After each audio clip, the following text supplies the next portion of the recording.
마음을 가라앉히려고 애쓰면서 어머니는 죽어가는 아들의 가슴에 손을 얹고 기도했다. 근로자를 위하여 애쓰는 태일의 뜻이 이 모양으로 해서만 이루어질 수 있다면 하나님 뜻대로 하옵소서. 참새 한 마리도 당신의 뜻이 아니고는 떨어질 수 없다 하였으니 이 가엾은 목숨도 당신 뜻대로 하소서. 기독교 신자인 어머니는 가슴에 품고 온 성경책을 아들의 머리맡에 놓아주었다. 그러는 어머니 얼굴을 쳐다보며 전태일은 말했다. 어머니, 담대하세요. 마음을 굳게 가지세요. 그래야 내가 말을 하겠습니다. 어머니는 고개를 끄덕였다. 그것을 보고 아들은 말을 계속했다. 어머니, 우리 어머니만은 나를 이해할 수 있죠. 나는 만인을 위해 죽습니다.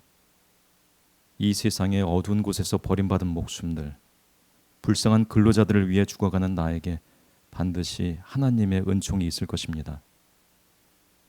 어머니 걱정 마세요. 조금도 슬퍼 마세요.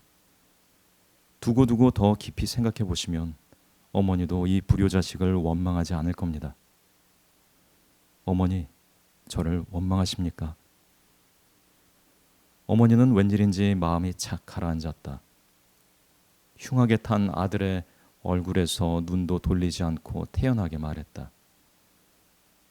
나는 너를 이해한다. 어찌 원망하겠니? 원망하지 않는다. 아들은 빙그레 웃었다. 역시 우리 어머니는 나를 이해해. 한마디를 하고는 손을 내밀려는 듯 몸을 움찔하다가 되레 잠잠해지며 어머니, 내가 못다 이룬 일 어머니가 꼭 이뤄 주십시오 했다. 못다 이룬 일 어머니가 꼭 이뤄달라는 아들의 이 한마디는 어머니의 가슴에 깊이 파고들어 박혔다.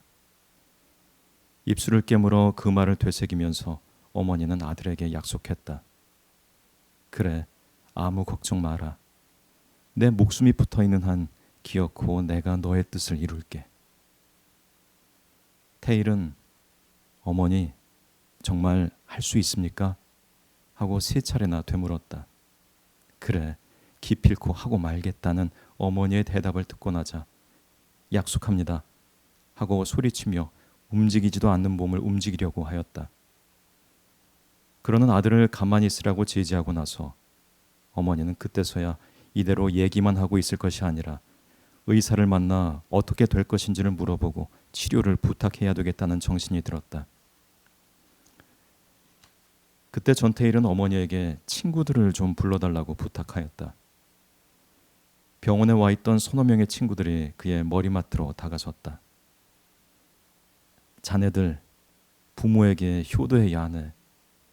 뭐니 뭐니 해도 사람이란 부모에게 잘못하면 안 돼.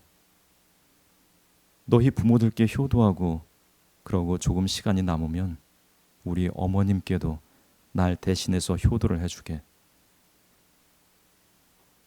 우리가 하려던 일 내가 죽고 나서라도 꼭 이루어주게. 아무리 어렵더라도 절대로 포기해서는 안 되네. 쉽다면 누군들 안 하겠나. 어려울 때 어려운 일 하는 것이 진짜 사람일세. 내 말 분명히 듣고 잊지 말게. 내 죽음을 헛되이 말라. 이렇게 당부하면서 전태일은 친구들에게 대답을 요구했다. 친구들은 잠시 아무 말도 나오지 않았다. 전태일은 벌떡 일어나려고 하면서 큰 소리로 왜 대답하지 않는가 하고 외쳤다. 놀란 친구들이 급히 그를 제지하여 그대로 누워있게 하고는 북받치는 울음을 삼키며 네 말대로 꼭 하겠다고 대답하였다. 그러자 전태일은 다시 친구들에게 큰 소리로 맹세하라고 요구하였다. 맹세한다. 전태일의 친구들은 큰 소리로 외쳤다. 그때서야 전태일은 눈을 감으며 잠잠해졌다. 전태일의 어머니는 추워서 떨고 있는 아들에게 치마를 벗어 덮어주고는 의사에게로 갔다. 의사의 말로는 15,000원짜리 주사 2대만 맞으면 우선 화기는 가시게 할 수 있다고 하였다. 어머니는 훗날 집을 팔아서라도 갚을 터이니 그 주사를 맞게 해달라고 의사에게 매달렸다. 의사는 한동안 말이 없다가 그러면 근로감독관에게 가서 보증을 받아오라고 했다. 분신 소식을 듣고 노동청에서 평화시장으로 급히 파견되었던 근로감독관 한 사람이 병원에까지 전태일을 따라와 있었다.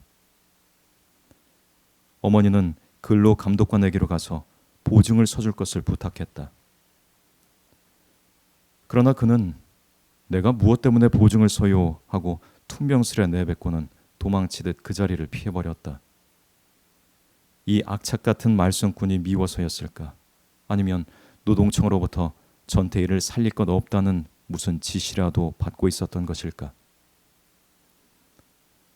어머니가 다시 의사에게로 가서 애원을 하니 의사는 고개를 흔들며 그 약이 지금 여기에는 없으니 성모병원으로 옮기도록 하라고 했다.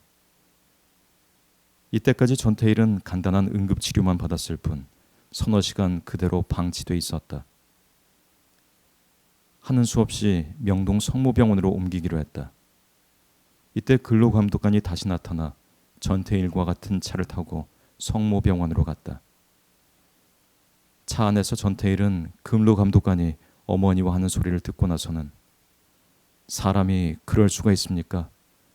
감사가 끝났다고 그렇게 배신할 수가 있어. 내가 죽어서라도 기준법이 준수되나 안 되나 지켜볼 것이오. 하면서 차를 타고 가는 동안 내내 조금도 가만히 있지를 않았다. 성모병원에서는 그를 응급실에 얼마간 두었다가 입원실로 옮겼는데 이미 의사의 진단은 회생할 가망이 없다는 것이었다. 입원실에서도 별다른 치료를 해보지 못하고 거의 환자를 방치해두다시피 했다. 어머니는 내내 옆에 서서 죽어가는 아들의 모습을 지켜보고 있었다. 전태일은 목이 마르다면서 물을 달라고 수없이 졸라댔다. 그러나 어머니는 물을 마시면 화기가 입속으로 들어가서 영영 살릴 수 없게 된다는 생각에 물을 줄 수가 없었다.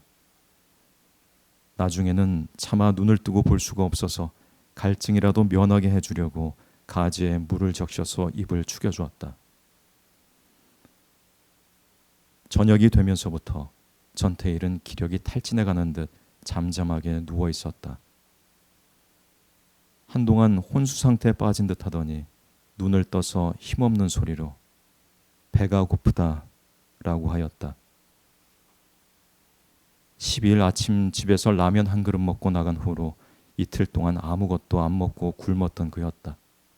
아니, 평생을 굶주림으로부터 벗어나 보지 못했던 그였다. 이 한마디, 그의 22회의 고통을 말해주는 이 한마디가 그의 마지막 말이었다. 밤 10시가 조금 지나 간호원이 침대를 옮기려는 순간 그는 고개에 힘을 주려고 하다가 숨이 막혀 운명하였다. 청옥 시절의 동창들에게 보내는 편지의 형식으로 그가 우리 모두에게 남긴 유서의 전문은 다음과 같았다. 사랑하는 친우여, 받아 읽어주게.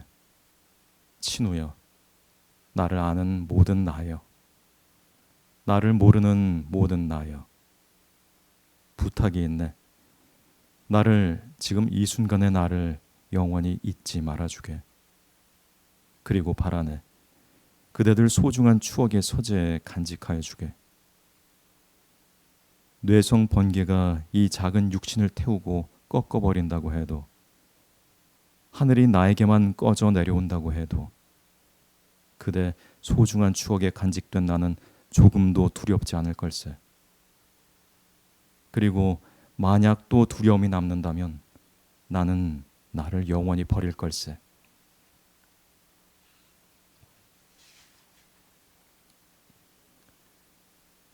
그대들이 아는 그대의 영역의 일부인 나. 그대들의 앉은 좌석에 보이지 않게 참석했네. 미안하네. 용서하게. 테이블 중간에 나의 좌석을 마련하여 주게. 원섭이와 재철이 중간이면 더욱 좋겠네. 좌석을 마련했으면 내 말을 들어주게. 그대들이 아는 그대들의 전체의 일부인 나. 힘에 겨워 굴리다 다 못 굴린, 그리고 또 굴려야 할 덩이를 나의 나인 그대들에게 맡긴 채 잠시 다니러 간다네. 잠시 쉬러 간다네. 어쩌면 반지의 무게와 총칼의 질타에 구애되지 않을지도 모르는, 않기를 바라는 이 순간 이후의 세계에서 내 생에 다 못 굴린 덩이를 목적지까지 굴리려 하네. 이 순간 이후의 세계에서 또다시 추방당한다 하더라도 굴리는데 도울 수만 있다면, 이룰 수만 있다면